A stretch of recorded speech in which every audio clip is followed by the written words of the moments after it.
Welcome to the Gay Buddhist Forum, where teachers from all schools of Buddhism offer their perspectives on the Dharma and its application in modern times, especially for LGBTQI audiences. These talks are offered freely to the world and made possible by appreciative listeners. If you would like to support our efforts to share the Dharma with underserved audiences, please visit gaybuddhist.org. There you can donate, find a list of upcoming speakers, or enjoy many hundreds of these recorded talks dating back to 1996. Thank you very much, Cass. Great honor and delight to be with you all again. I apologize for not joining you in person. We're going to be spending Thanksgiving with my 98-year-old father-in-law, so I don't want to risk carrying COVID to him in any way. So I appreciate your indulgence and this Zoom format, which is imperfect, but the best we've got. So Han Shan, that great and crazy Chinese poet 1,000 years ago, said, "We're all like bugs in a bowl." I say, that's right. Every day climbing up the sides, sliding back down over and over again. So sit in the bottom of the bowl, head in your hands, moan, cry, feel sorry for yourself, or look around. Greet your fellow bugs, say, "Hey, how are you doing?" Say, "Nice bowl." So here we are sitting in this nice bowl. And in the Zen tradition, we sit not in order to improve ourselves or to become better people or to achieve nirvana or enlightenment, but simply to express our true nature, which we call Bodhicitta, the underlying reality of all things. So if you can, for just a moment, imagine that you are the Buddha, that you are the enlightened one looking out through these eyes at the world. And in fact, that is who you are and what you are and all you are. But imagine that you have no fear. There is nothing to worry about. You don't have to worry about your health, about your relationship or your job or the state of the world. There's nothing to worry about. All that you see is you. And so you experience the world through gift-bestowing eyes, and you bless and love and wish the best for everyone and everything. This is who you really are. And yet, because we are human beings, and because of our, as they say, ancient twisted karma, we fall into reactionary behaviors and mental reactions that lead us to believe mistakenly that the world is something other than us, that we are separate from the world and we are separate from each other. This is the fundamental illusion. And our Buddhist practice is all about remembering our true nature. So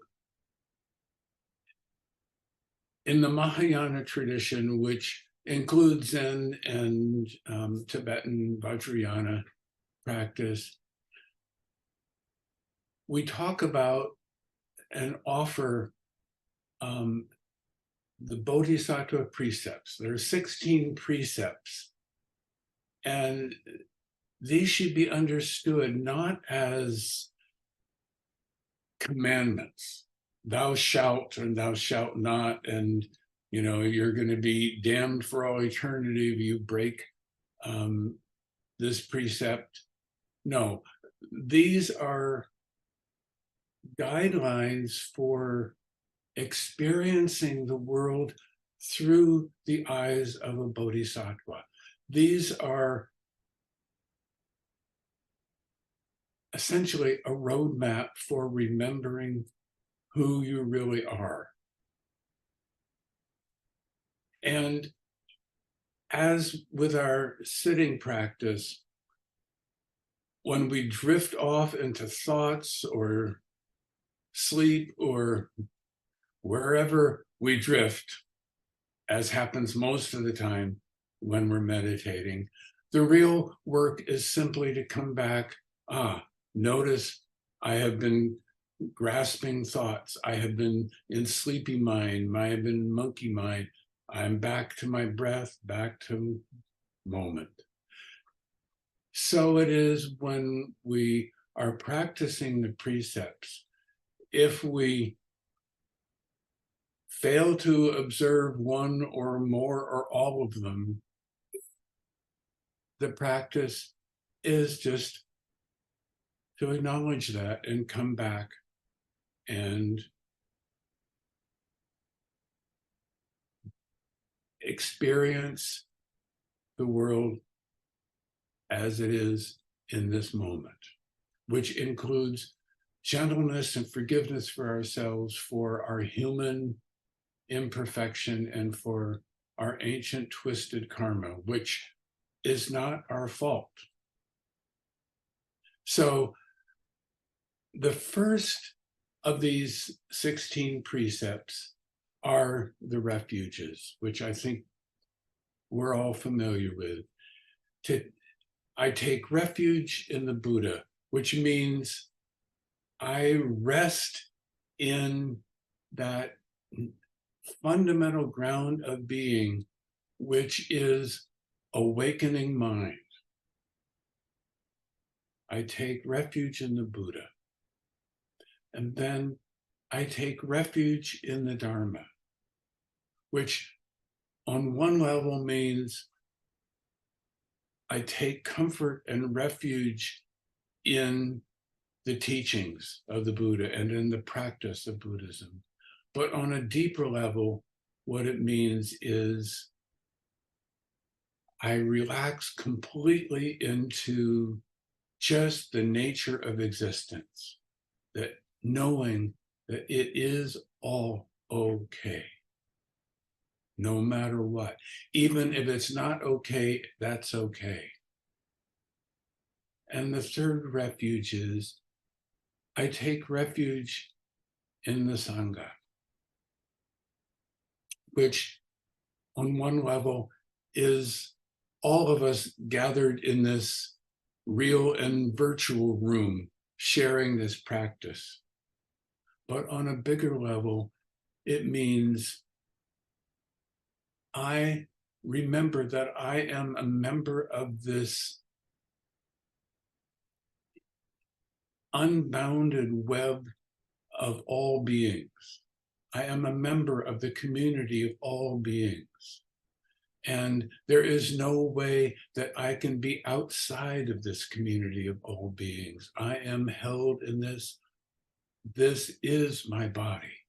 All beings, all human beings, all animals, all plants, all life, all sentient beings are my community. This is where I belong, and here I can find refuge. And then there are the 3 pure precepts.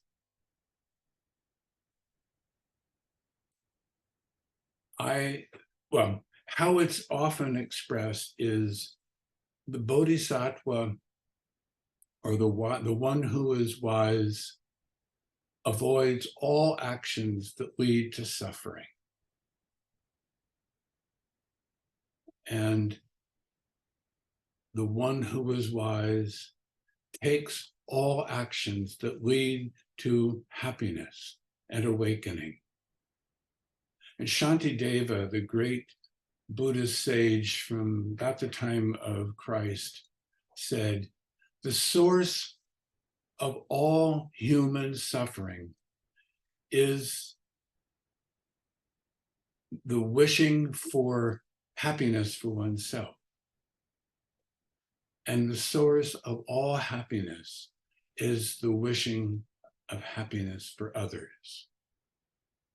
In other words, when we separate ourselves from the web of life, this is where suffering begins. And the third precept, third pure precept is, in all my actions, I will consider others. In other words, this is the fundamental Bodhisattva vow, to live with and for all beings, to participate joyfully in the suffering of the world.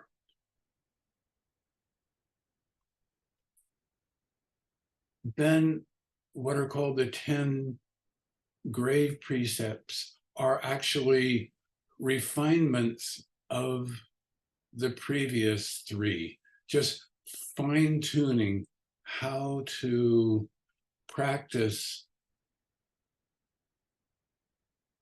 avoiding actions that lead to suffering, and how to practice and recognize actions that lead to awakening and happiness, and how to remember that the real path to happiness is through loving and serving all beings. So the first of these grave precepts, and you'll recognize all of them if you, and we are all probably living all of these as much as we can all the time. But they're just laid out in a way that functions as kind of a compass to keep us on track to remembering who we are and why we're here. So the first of these says, a bodhisattva, the one who is wise, does not kill, but rather protects and reveres and nurtures all life. And I know none of us are out to commit murder, but if there's a fly or an insect buzzing around your head, do you slap it? If there's a trail of ants in your kitchen, what do? Do you eat meat? Do you participate in the death of other creatures? These are not hard and fast rules, but these are guidelines and questions for us to consider as we make our choices. And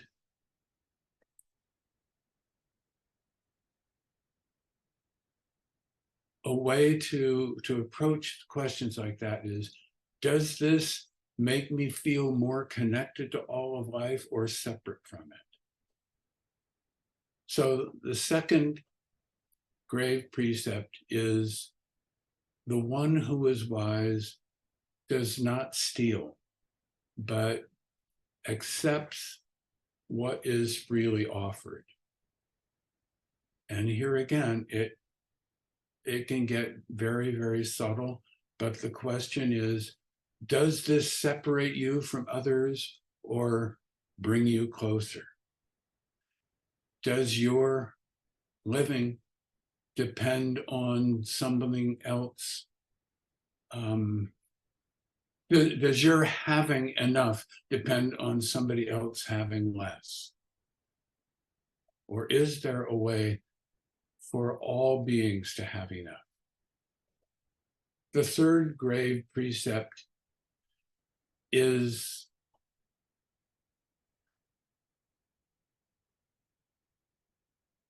the Bodhisattva speaks truthfully, but does not lie or attempt to deceive.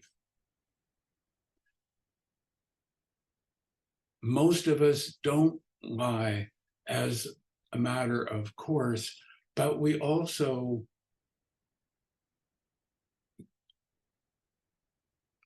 tell stories about ourselves. We want to make ourselves look good in the eyes of others. I mean, that's part of being human, but it means sometimes we shade things a little bit and we don't risk the truth. So the precept of speaking the truth is a way to help us remember to risk living truthfully. The fourth precept is that the one who is wise respects all intimate relationships and does not abuse the power of sexuality. And traditionally in monasteries, this meant celibacy. But for most of us living in the world, that is neither a beneficial or a desirable way to live. But we need to recognize the power of sexuality and the potential for harming others. So the precept reminds us to use our sexuality consciously and wisely. The next precept says that the person who is wise, the Bodhisattva, maintains clarity of mind and intention and avoids substances and ideologies that intoxicate. And I particularly like the subtlety of this one of intoxicate. Well, and we all know what substances can do, whether it's alcohol or drugs, but we can also lose our perspective through ideologies. And I think we're seeing so much of that these days in our culture and in the world, people willing to kill each other for the sake of an idea. So this precept reminds us to examine our own belief structures and not allow that to interfere with our natural human love for each other. The next precept says, the one who is wise does not speak ill of others, but practices loving kindness. And I must admit, I've been struggling with this one a lot lately. When I see people in our public sphere saying and doing things that I see are not helpful, and I find myself judging them.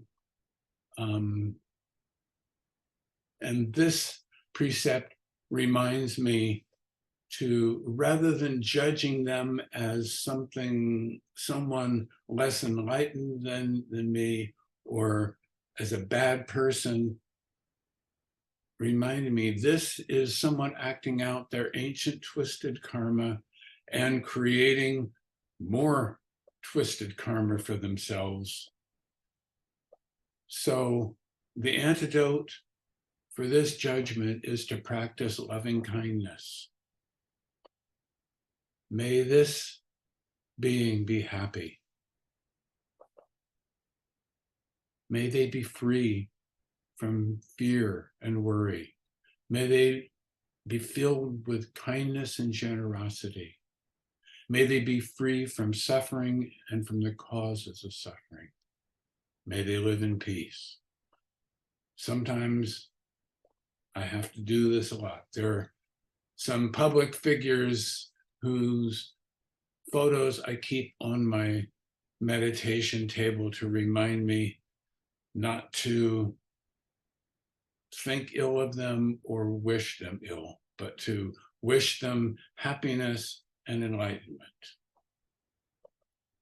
And the next precept says, the Bodhisattva, the one who is wise, does not praise oneself at the expense of others, but practices humility.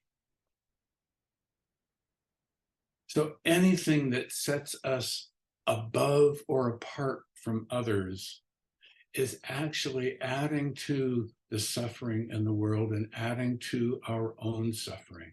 We may think that if I'm superior to these other people, that somehow I'm going to be safe. Not so. The next precept, I realize I'm running along here. So Cass, stop me if I get run onto. We have plenty of time. We have about 25 more minutes. Oh, okay, good. I thought I had 30. All right. I don't have that much to say, but so the next one reminds us of the burden of riches. The one who is wise does not hoard wealth, but practices generosity. And the practice of generosity, of dana, is the antidote to our own feelings of lack, of not having enough. I don't know if you can see behind me, but I have a Tibetan tanka, actually Bhutanese, that is the wheel of life. Oh no, it's the other one, sorry, this one. But one of the 6 realms of existence is the realm of the hungry ghosts. And the hungry ghosts, and all of us have a hungry ghost inside us. That's the part of us that feels so empty that we want to fill it with stuff and experience. And the antidote, the way out of the hungry ghost hell, is to practice generosity, to remember that we are not other than the homeless person that we pass on the street. We are not other than these children who need our loving attention and teaching. We are not other than the birds in our gardens that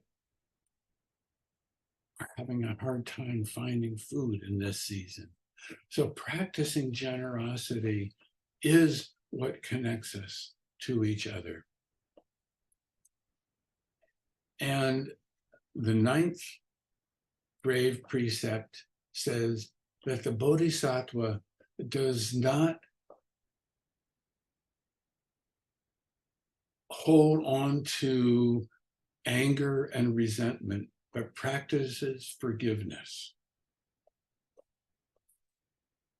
And I think we're seeing a time right now in so many parts of the world, and I'm thinking so much right now of Israel and Gaza,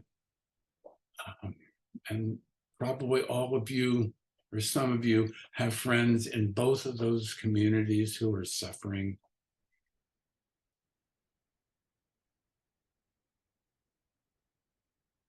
And we see how the holding on to anger leads to a cycle of revenge and hurt and revenge and hurt and revenge and hurt. And forgiveness is the only way to break this impossible cycle. And forgiveness is hard when you have been wronged, when you have been hurt. But forgiveness doesn't mean saying it's okay what was done to you, but it means releasing the hand of thought, releasing the hurt, holding on to burning coals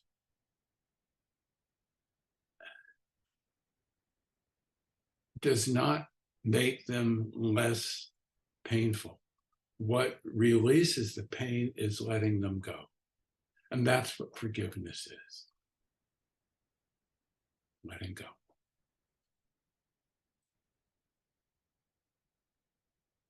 That reminds me to share a poem. This cycle of revenge. In Israel, there is a game called Hadgaya, which means because of this, I do this, because of this, you do that. So this poem is from Yehuda Amichai. Says, an Arab shepherd is searching for his goat on Mount Zion. And on the opposite mountain, I am looking for my little boy. An Arab shepherd and a Jewish father, both in their temporary failure. Our voices meet above the Sultan's pool in the valley between us. Neither of us wants the boy or the goat to get caught in the wheels of the terrible Hadgadya machine. Afterward, we found them among the bushes, and our voices came back inside us, laughing and crying. Searching for a goat or a son has always been the beginning of a new religion in these mountains. And I know sitting here in my comfortable, safe home in Sebastopol, California, where there's no bombs falling on my head, it's easy enough for me to say this, but I can't see any way out of the cycle of violence other than the path of forgiveness. And that's why this precept is so important for all of us to be practicing at this time. And the 10th grave precept is to not denigrate the three treasures, the Buddha, the Dharma, and the Sangha, but to always protect them.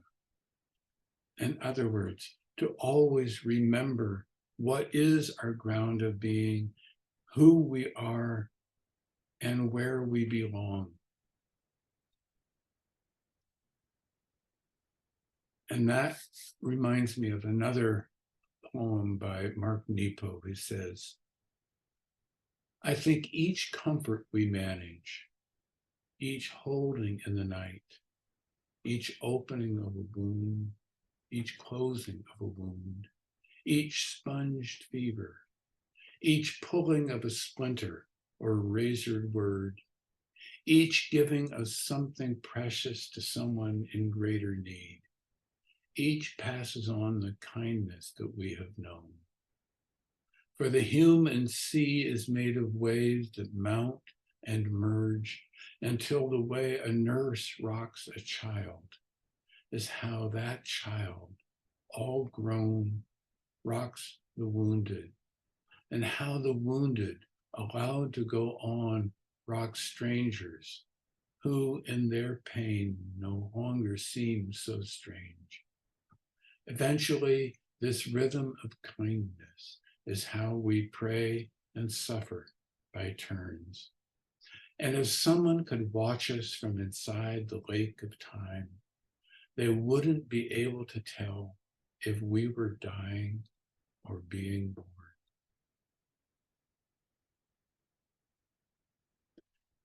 And it's this opening of our hearts to the suffering of all beings that is in itself nirvana.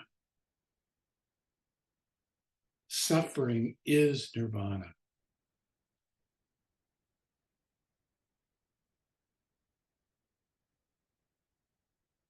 The Bodhisattva of compassion, various known as Kuan Yin or Chenresig or Avalokiteshvar, is the one who hears the cries of the world. And I used to think that that meant hearing the cries of anguish and sorrow and grief. But recently I had an experience that opened that doorway up for me a little more. Last spring, we spent a few days in Paris en route to somewhere else, but we visited the Sainte-Chapelle. I see some of you nodding. You know this cathedral that is it's just pure light and beauty. And you walk up into this space that's just filled with color and light. And it's filled with people taking selfies and talking, and then every few minutes, somebody comes on the loudspeaker in both French and English and other languages, says, please respect the silence. And then the room quiets for a few minutes. So into this sudden silence, a little boy, maybe 10 years old, comes up the stairs, sees this magnificent space, and I hear him yell, wow! And I realize, oh, this is also the cry of the world. Not just sorrow, but this cry of wonder and awe. And that experience just stays with me and continues to open my heart. So I realized that when I open my heart to the sorrows of the world and the suffering of the world, I'm also opening to the beauty and the wonder and the awe, and just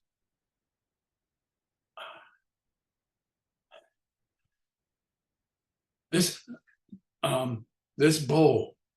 Here we are in this magnificent bowl, and we're all in it together, and how wonderful and miraculous and marvelous it is. So at this point, I think I better shut up and invite any questions or comments. So thank you so much for your kind attention.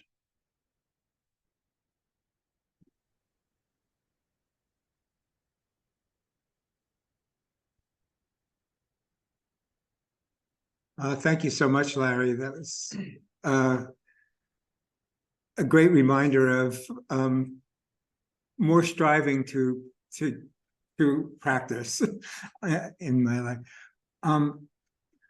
I'd like to, you may be tired of answering questions about this, but when you were in the field of politics, when you were in the mayor, it seems like politics seems like a hell realm, or can be. I mean, it's a place where people come with the things that they earnestly want, not just for themselves, but for others. And also a place where people come with a lot of self-service, I guess. So how did you navigate that realm? Thank you, Cass. You nailed it. Yes, and people also come with all their projections that they lay on you. So the two practices that were absolutely essential for me in maintaining my equilibrium and continuing to remember to open my heart even when I'm being attacked or tugged. One is metta, the practice of loving kindness. May this person be happy. May they be safe. May they be free from all fears and worries. May they be filled with loving kindness and generosity. May they be at peace. So that one. And the other is a Tibetan practice called Tonglen, which it's kind of a reverse of the New Age practice of breathing in the light, breathing out the darkness. In the Tonglen practice, you breathe in the anger that is directed at you. You breathe in the anger, let it go to the deepest place of your heart where you can convert it to something else, to actually invite it to change into what it's longing to become. So you breathe in the anger and breathe out love. You breathe in the fear and you breathe out patience. You breathe in the darkness and breathe out the light. So that practice, and I got to admit, I rarely practiced it perfectly. I would often have to go home and sit on my cushion and do it a whole lot more after a city council meeting. Like I remember one meeting, it was December, a cold December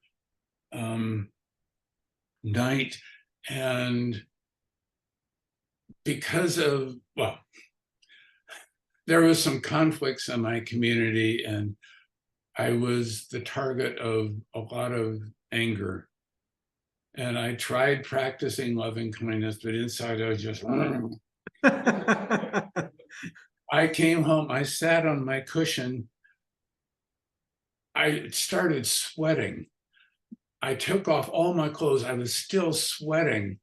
And for over an hour and a half, I just sweated out all of that toxicity that I had taken in. And at the end of that time, I was able to say to those people, thank you for being my teacher. Beautiful.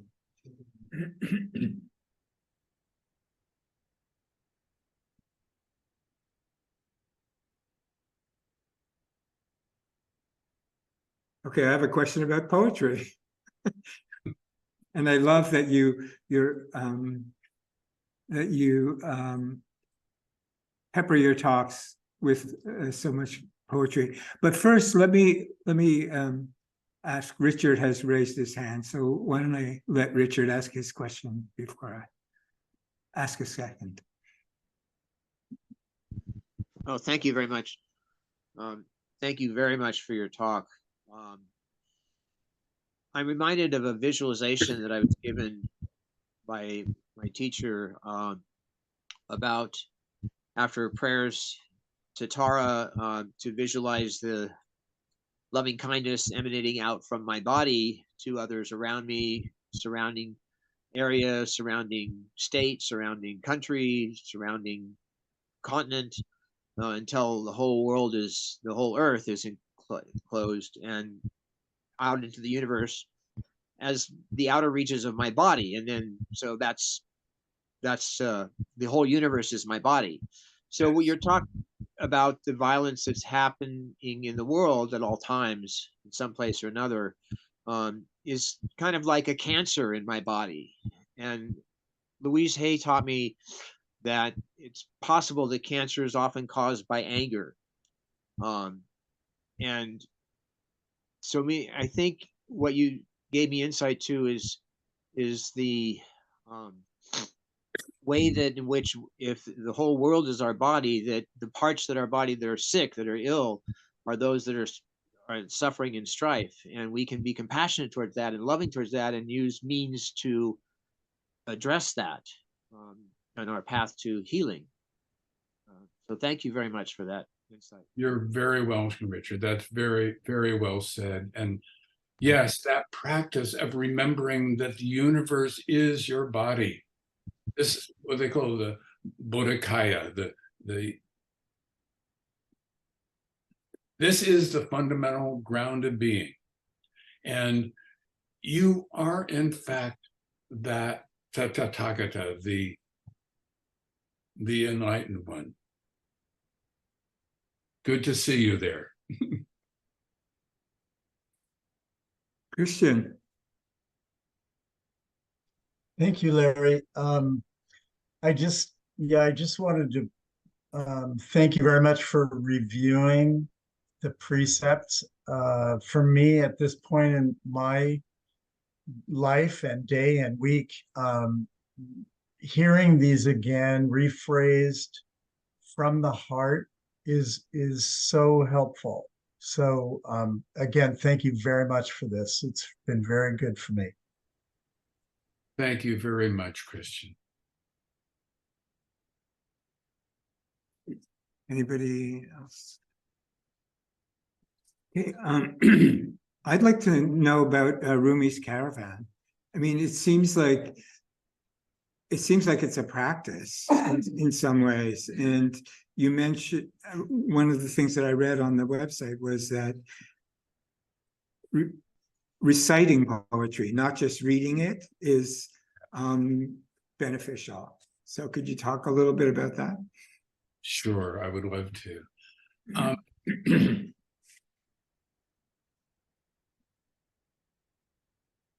Well, I had poetry ruined for me in college by professors who taught us to analyze it. You know, Billy Collins has this image of tying the poem to a chair and beating the meaning out of it with a rubber hose.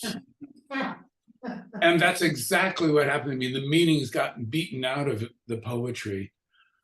But maybe about 35 years ago, I met a man who I believe used to be a member of your Sangha, Doug von Koss. I think some of you may remember him, who now is my neighbor here in Sebastopol. To my great gratitude and delight. But I heard Doug reciting a poem from heart. And the poem that he recited, stuck with me, is: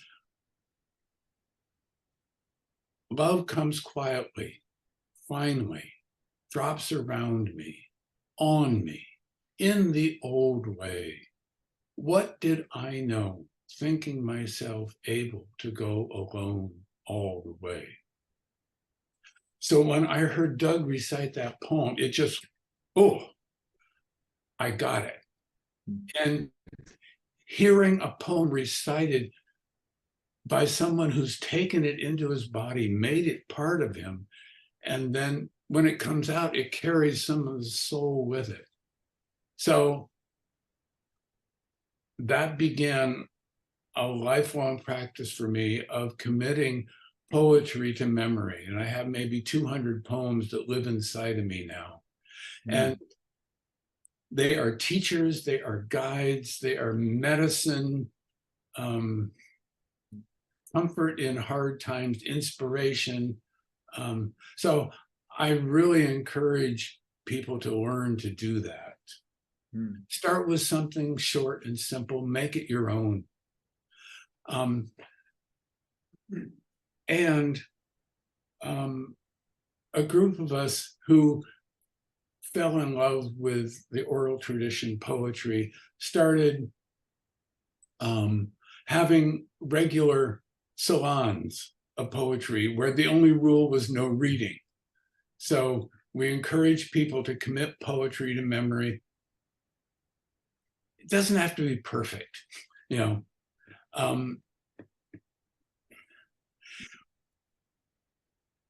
And well, a little background here. 10,000 years ago, or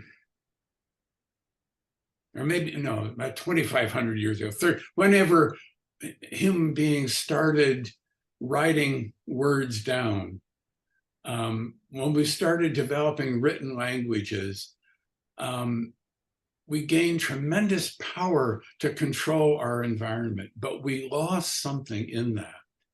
We started separating ourselves from the soul of the world. So when we started with these poetry salons, our intent was to restore the soul of the world through reviving the oral tradition of poetry. And that's why I call it a large and foolish project, because it's,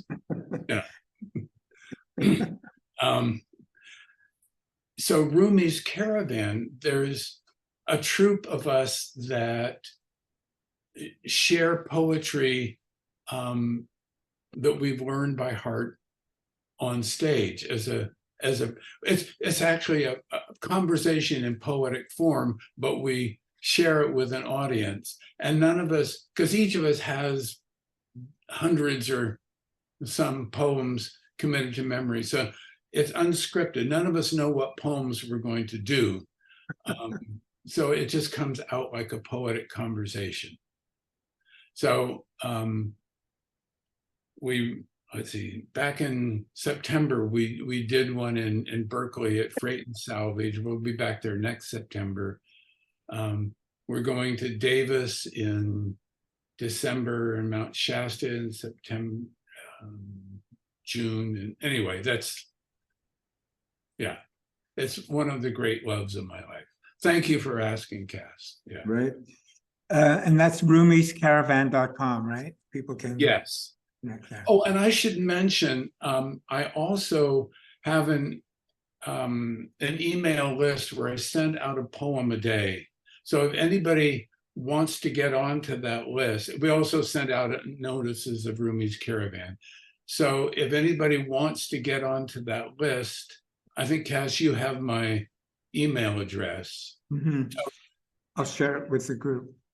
Yeah, just anybody who wants to be on the list, just send me a message saying poetry in the subject line. I'll add you to the poetry list, and Cass can get you my contact information. Wonderful. Bob. Thank you so much for everything you've said, and your recent, just moments ago, talking about poetry made me think about a poem I must have learned 60 years ago, tiny poem that to me is beautiful, wise, and always gets me to think and feel. It's by Emily Dickinson. The pedigree of clover does not concern the bee. Clover any time to him is aristocracy. I just love that. Would you do that one more time? The pedigree of clover does not concern the bee. Clover any time to him is aristocracy. Oh, love it. Thank you. Thank you. Yeah. Oh, Emily. Yeah.